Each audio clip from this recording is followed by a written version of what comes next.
안녕하세요. 책 읽는 보라입니다. 오늘은 빅토르 위고의 단편작 가난한 사람들 읽어드리겠습니다. 빅토르 위고는 1802년에 태어나서 1885년에 생을 마감하셨습니다. 그의 부친은 나폴레온 휘하의 군인이었고 그로 인해서 그는 아들이 육군 사관이 되기를 기대하셨습니다. 그러나 그런 아버지를 배반하고 시작에 몰두하여서 1817년에 아카데미에서 모집하는 시의 응모에서 당선이 되었습니다.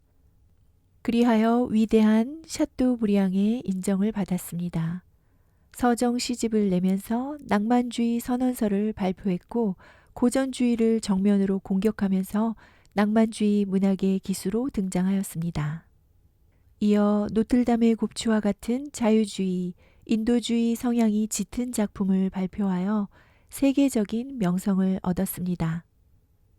한때 상원의원으로 정치활동에도 참여했고 나폴레옹 3세의 쿠데타에 반대하다가 국외로 추방되어 정치적 망명 생활을 하면서 레미제라블을 발표하였습니다.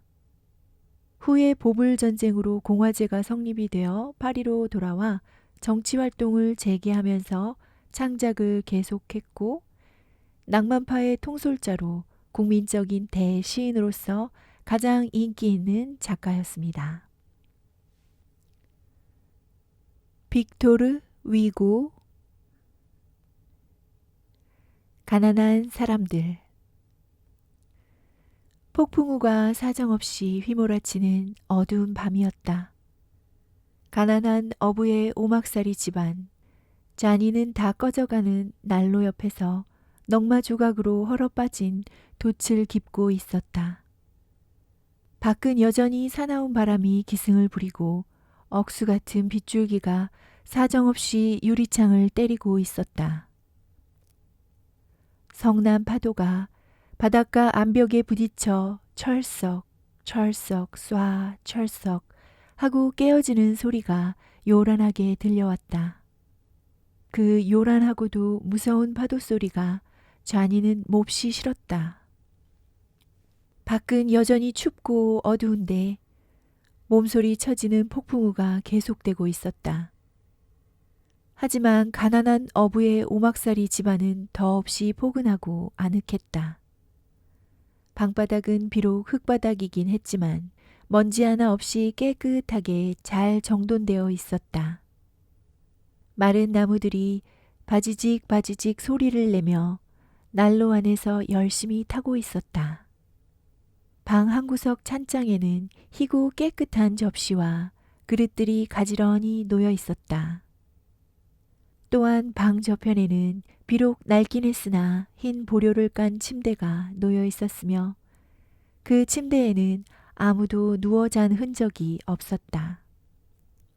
그러나 낡은 카펫이 깔린 방바닥에는 치고 받고 깨어지는 바깥 폭풍우 소리는 아랑곳 없다는 듯이 어부의 아이들 5명이 고이 새근거리며 꿈길을 헤매고 있었다. 돛을 깁고 있는 자니의 남편은 지금 바다에 나가 있다. 고기를 잡으러. 이처럼 춥고 비바람이 몰아치는 사나운 날씨에 바다로 가는 일은 위험하다. 그러나 목구멍이 포도청이란 말처럼 그냥 앉아 있는다고 해서 누가 먹을 것을 가져다 줄 리는 없지 않은가. 집안 식구들을 앉아서 굶겨 죽일 수는 없는 일이었다. 자니는 바느질을 하면서도 마음은 연방 바다에 나가 있었다. 더구나 오늘 밤처럼 억세게 비바람이 몰아치는 날이면 한시라도 마음을 놓을 수가 없었다.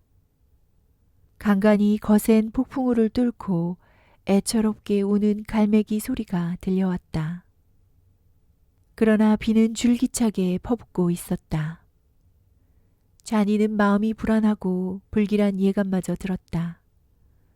폭풍우에 배가 난파당하는 무서운 장면이 자꾸 그림처럼 눈에 떠올랐다.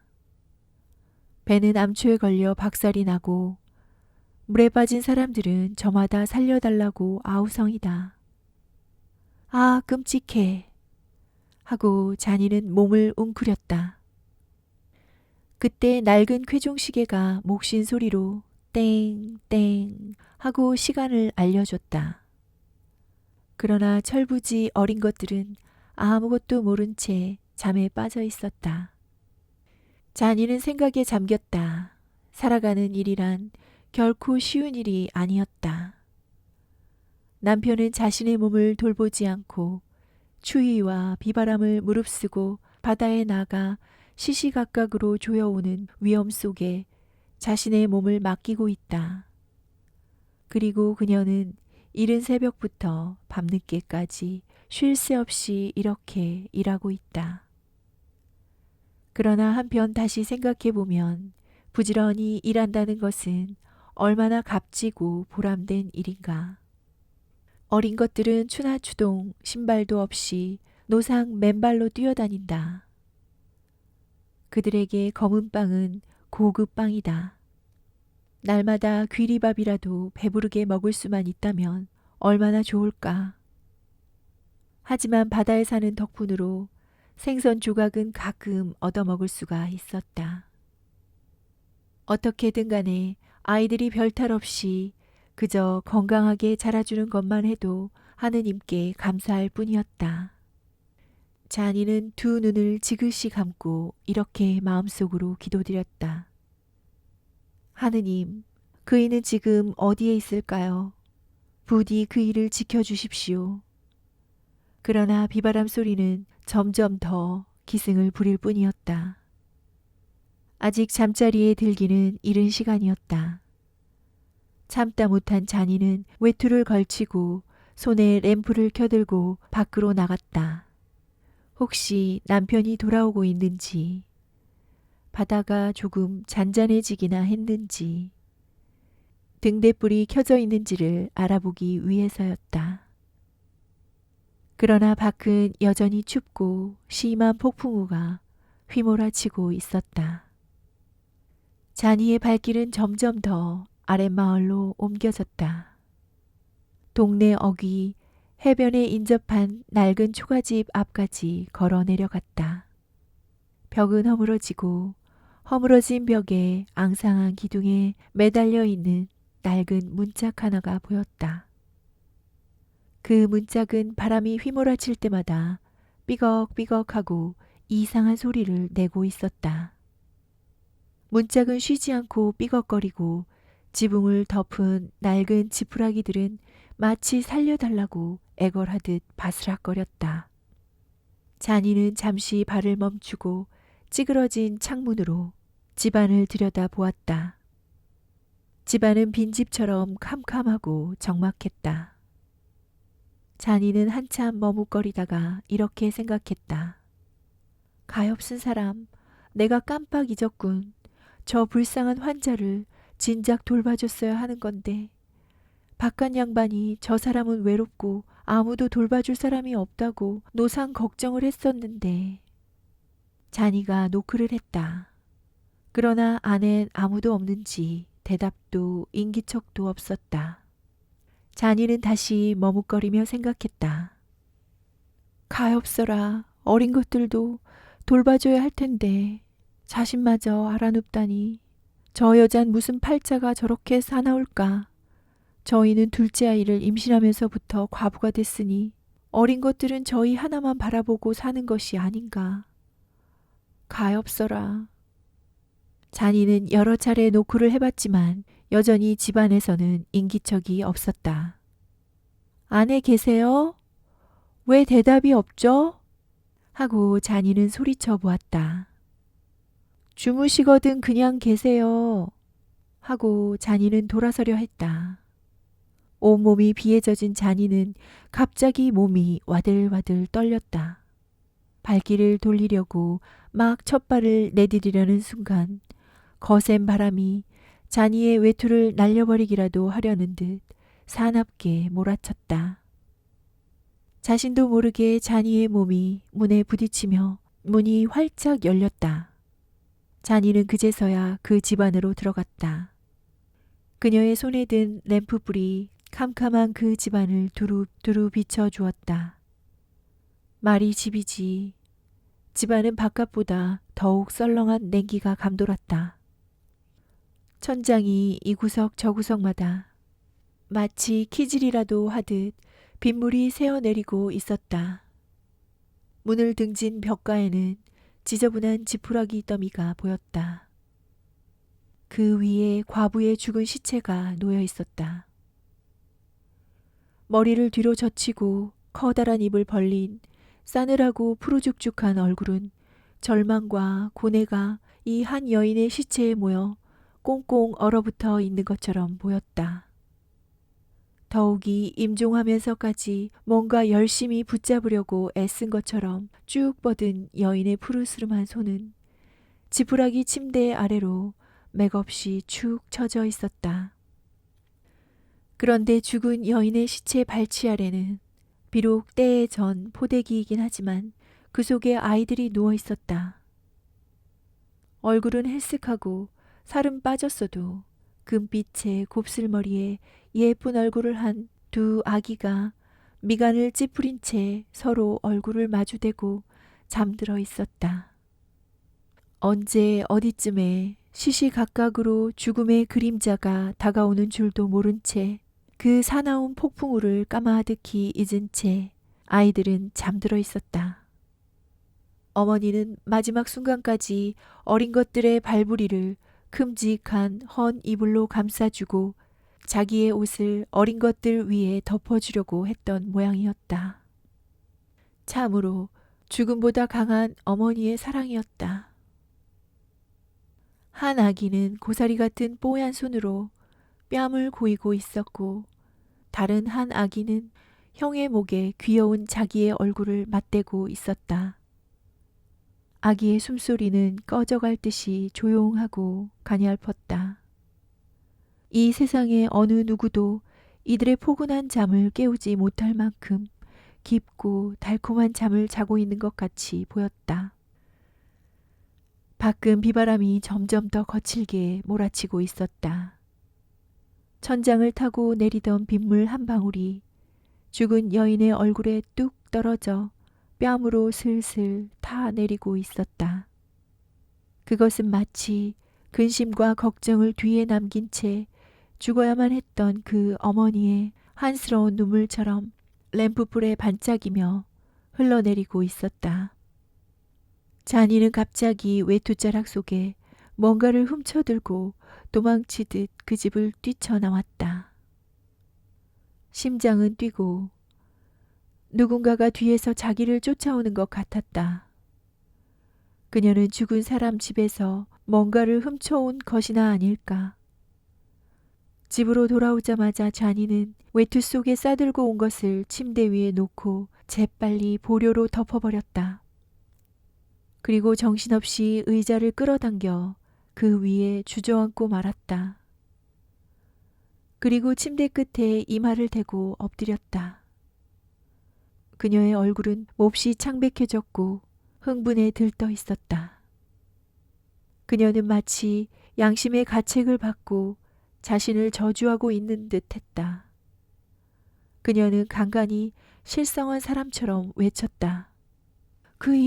그이가 뭐라고 할까? 도대체 내가 무슨 짓을 했지? 아이 뒤치다거리에 지쳐서. 난 바보야, 바보. 혹시 그이가 오셨나? 안 오셨군. 차라리 그이가 와서 나를 실컷 때려 죽이라도 했으면.